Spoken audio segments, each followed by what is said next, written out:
નમસ્કાર, શો ટાઈમમાં આપનું સ્વાગત છે। ભાવનગરના સાંસદ અને કેન્દ્રીય રાજ્યમંત્રી નીમુબેન બાંભણિયા દ્વારા સાંસદ ખેલ મહોત્સવનું આયોજન કરવામાં આવ્યું છે।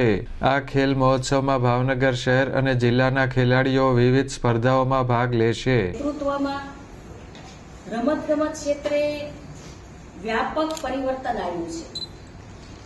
રમતગમતને નીતિ સ્તરે પ્રાથમિકતા આપવામાં આવી છે।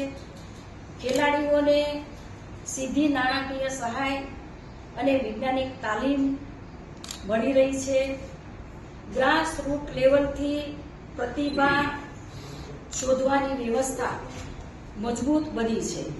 સાંસદ ખેલ મહોત્સવ અંગે યોજવામાં આવેલી પત્રકાર પરિષદમાં કેન્દ્રીય રાજ્યમંત્રી નીમુબેન બાંભણિયાએ માહિતી આપી હતી।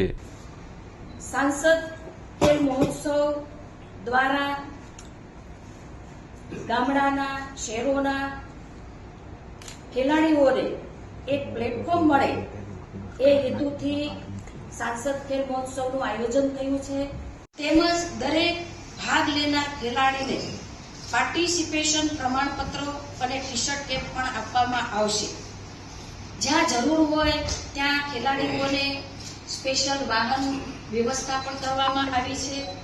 ભોજનની વ્યવસ્થા પણ કરવામાં આવી છે। યુવાઓની પ્રતિભાને યોગ્ય પ્લેટફોર્મ મળે તે આદરણીય વડાપ્રધાન શ્રી નરેન્દ્રભાઈ મોદી સાહેબના નેતૃત્વમાં આ પત્રકાર પરિષદમાં ભાજપ શહેર પ્રમુખ કુમારભાઈ શાહ, જિલ્લા ભાજપ પ્રમુખ દિગ્વિજયસિંહ ગોહિલ સહિતના ઉપસ્થિત રહ્યા હતા।